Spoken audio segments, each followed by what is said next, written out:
Hi, my name is Hal Habecker. I'm with Finishing Well Ministries, and this is a series on finishing life. How did characters in the Bible finish in the end of their lives? It's an important question. In the aging years that God gives us, how do we want to finish? How do we want to live? What's the impact of our lives? You can see that little quote there by Crawford Loritz, which I love. Don't let me drown in shallow waters. Help me be intentional through the very end of my life. I don't want to slow down, so long as my bodily health allows, as J.I. Packer says, but I want to press on through the very finish of life. I like that little poem that Robert Browning wrote. Grow old along with me, the best is yet to be as we age. It really does make all the difference in life to be intentional about how we're living our aging years. Now today, the character I want to focus on is Moses, how he lived his life. You know, the Apostle Paul says that these characters all in the Old Testament are examples for us. So I'd like to learn from Moses' life. Follow me. We meet Moses in Exodus 2. You know his birth. But God had a special purpose for him. He protected him from Pharaoh's death threats in his birth and sovereignly led him growing up in Pharaoh's house during 40 years. That's amazing. You know, his parents would have never dreamt when they were thinking about having children that the little boy that God gave them was a special child and God would take care of him in special ways. You know, I like that. I think God has a plan for all of us in our lives, really from the very beginning. And He knows the ways we will take, and He governs our lives. And he was hid for 3 months, reared by his family, and then in the Nile River. And, Pharaoh's daughter comes down to the river to bathe, and she sees him. Text says, and she saw the basket among the reeds and sent her maid, and she brought it to her, and she opened it and saw a baby. And behold, the baby was crying. She had pity on him and said, this is one of the Hebrews' children. And then his sister said to Pharaoh's daughter, shall I go and call a nurse for you from the Hebrew women that she may nurse the child for you? And so Pharaoh's daughter said, go, and Moses' parents and his mother has the ability to rear him a little bit before he'll go to Pharaoh's house. What an amazing story. It seems to me that the story of Moses' birth ought to be the story of each of our lives. We are born in the image of God, and He has a purpose for us. So Moses reaches the age of 40, span ahead. And he takes God's purpose for his life into his own hands. This is an important lesson. Do I want to do life my way, or do I want to do life God's way? Will I trust Him? Will I seek Him? Or will I brashly go ahead and do it the way I want it anyways? Here's the story. Now, it came about in those days where Moses had grown up. He went out to his brethren and looked at their hard labors. And he saw an Egyptian beating a Hebrew, one of his brothers. So he looked this way and that way to make sure nobody was looking. And when he saw there was no one around, he struck down the Egyptian. He killed him and hid him in the sand. And he went out the next day, and 2 Hebrew brothers were fighting with each other. And he said to the offender, why are you striking your companion? But he said, who made you a prince or a judge over us? Are you intending to kill me as you killed the Egyptian? And Moses was afraid and said, surely the matter has become known. And Pharaoh did hear about it, and he tried to kill Moses. But Moses fled from the presence of Pharaoh and settled in the land of Midian, and he sat down by a well. You know, we often pay the price when we do things our own way. It comes against us in any number of ways, but God still gives us the opportunity of learning. So as we age, what are we learning? What corrections do we want to make? How do we intentionally pursue God leading us through these years? Well, Moses had that chance. Another 40-year wilderness journey begins for him. 40 years growing up in Pharaoh's house, wondering what God's leadership means in his life. He attempts to do it his own way, and then he goes to the wilderness for 40 more years. He meets his wife there and works as a shepherd.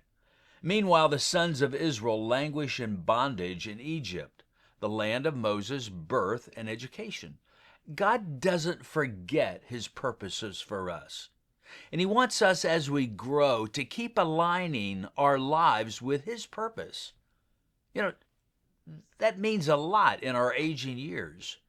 Do we keep learning to intentionally align our lives with God's purposes for us as we age through our final decades? It came about in the course of those many days that the king of Egypt died, and the sons of Israel cried because of their bondage. They cried for help, and their bondage rose up to God. So God heard their groaning, and he remembered his covenant with Abraham.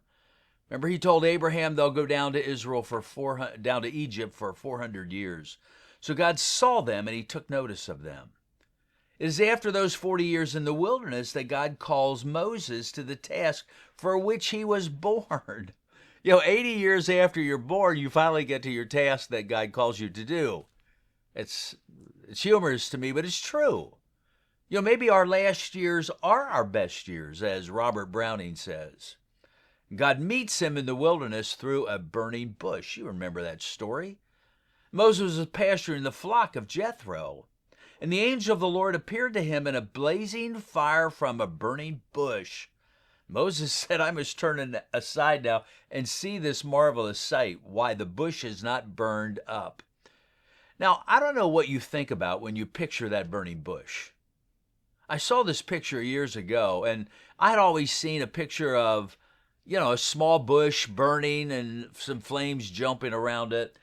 But I saw this picture years ago, and I wonder if this is not what Moses saw. A flame consuming this bush, but he never consumed it. It just burned. I'm sure it just shocked the daylights out of him to see this picture in reality. And the Lord said, I've seen the affliction of my people, and I've given heed to their cry because of their taskmasters. So I'm coming down to deliver them and bring them up from the land to a good and spacious land, to a land flowing with milk and honey, to the place of the Canaanite and all these other foreign areas. God wants to bring his people out of Egypt into the promised land. So the cry of the sons of Israel came to God, and he had seen their oppression, and he's going to deliver them. Therefore, come now, and I'll send you to Pharaoh, he says. It is I who send you, and I want to deliver my people through you. Then Moses said to God, Behold, I'm going to the sons of Israel, and I will say to them, The God of your fathers has sent me. Now they'll say to me, Who sent you? Who is he?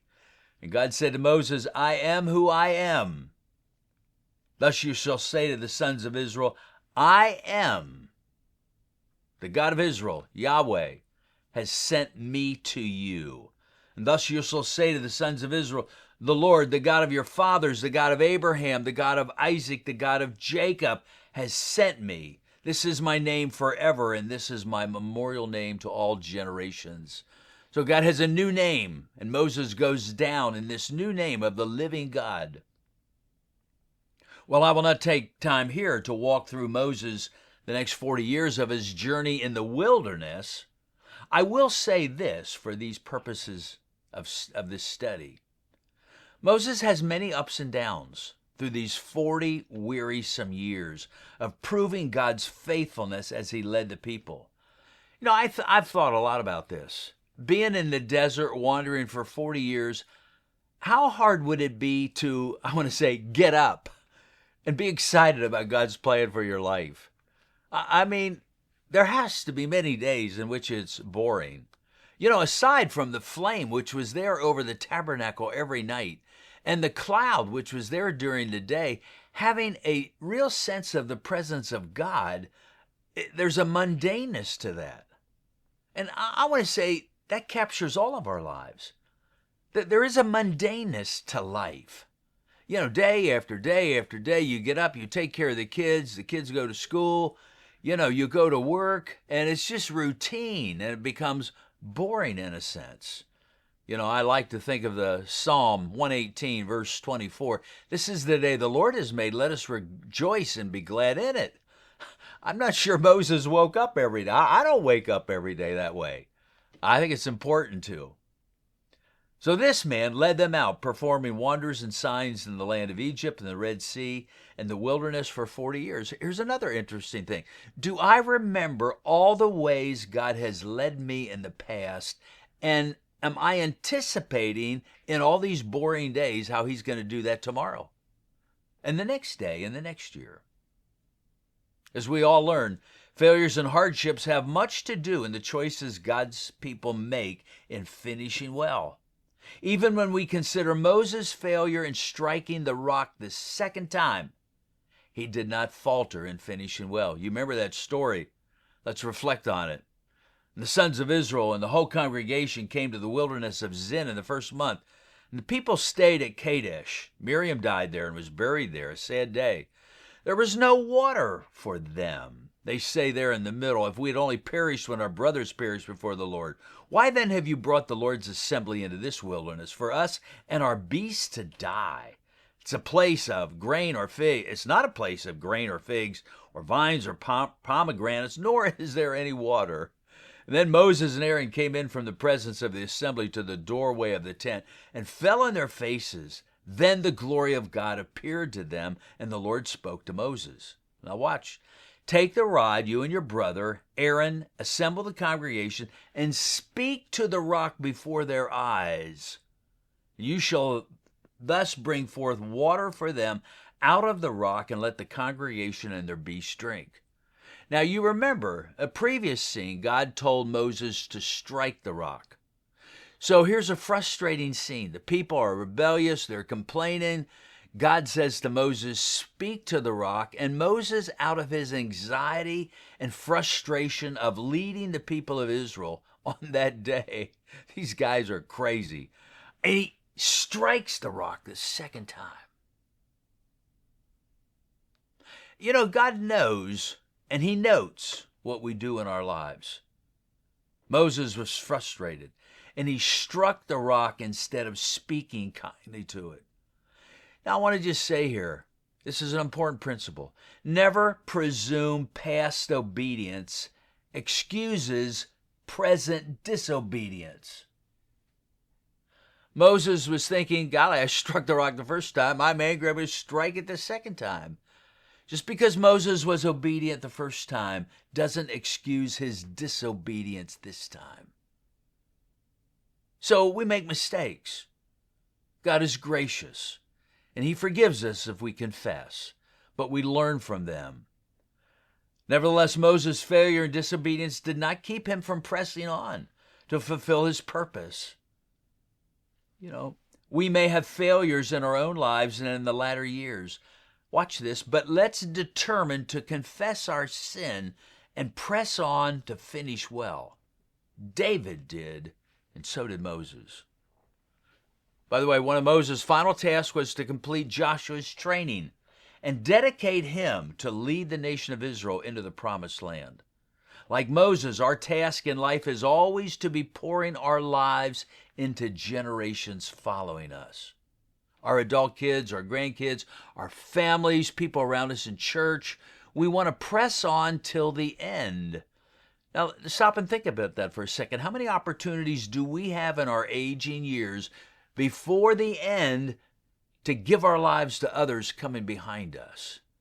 To mentor them, to train them, to share our experience, our failures with them so that they are learning too the value of trusting God in their aging years. So Moses went and spoke these words to all Israel. He said, I'm 120 years old today. I'm no longer able to come and go, and the Lord has said to me, you shall not cross this Jordan. That was because of his failure in striking the rock. You shall not cross this Jordan. It is the Lord your God who will cross ahead of you. He will destroy these nations before you, and you shall dispossess them. Joshua, the one who was his understudy for 40 years, is the one who will cross ahead and lead them. And he will do for Joshua just what I did through you in leaving Egypt. Joshua will lead the people in the same way. And so Moses calls Joshua, I love these words, be strong and courageous, for you shall go with this people into the land which the Lord has sworn to their fathers to give them. You shall give it to them as an inheritance. Watch, the Lord is the one who goes ahead of you. He will be with you. He will not fail you or forsake you. Do not fear or be dismayed. You see, God completes Moses' life with a personal burial at this point. What a picture of beauty. God was pleased with his servant's life, and the scripture explains it. He went from the plains of Moab to Mount Nebo, and that is where Moses dies. By the way, I've stood on that mountain, and you look over the Jordan Valley, and you see into the land. What you can't see is you can't see over the mountains down into the other side that goes into the Mediterranean. A lot of what you can see is mountains and barrenness, but you get a glimpse of what's on the other side. God said, Moses, you can't go in, but I'll give you a glimpse. It just reminds me, thinking here as I do this, we're destined for eternity. We can't see it, but we can see the person of God and some of the things he has promised us, and we need to anticipate that. As Moses looked, God said, this is the land which I swore to Abraham, Isaac, and Jacob. You see, God's promises are continuing from generation to generation to generation. That's as true for us today as it was for Moses. Generations come, building into the lives of our kids, learning from our parents, trusting God. So Moses, the servant of the Lord, died there in the land of Moab, according to the word of the Lord, and that's where he's buried. But no man knows the place of his burial to this day. Although Moses was 120 when he died, even though his physical strength may have been fading, Scripture says his eyes were not dim, nor his vigor abated. So the sons of Israel wept for Moses in the plains of Moab for 30 days, and they finally came to an end. So learning from Moses, it's interesting. He wrote Psalm 90. I'm sure, I'm just thinking out loud here. I think he might have been thinking of these two rock experiences when he wrote this. He learned from them. He wanted to finish well. So he pleads with us in Psalm 90. So teach us to number our days and listen to God, I might say, so that we might present to you, O God, a heart of wisdom. Well, what a cry for our last days. I pray that God will help us to learn from Moses and finish well, just like he did. May God bless us to those purposes in our lives.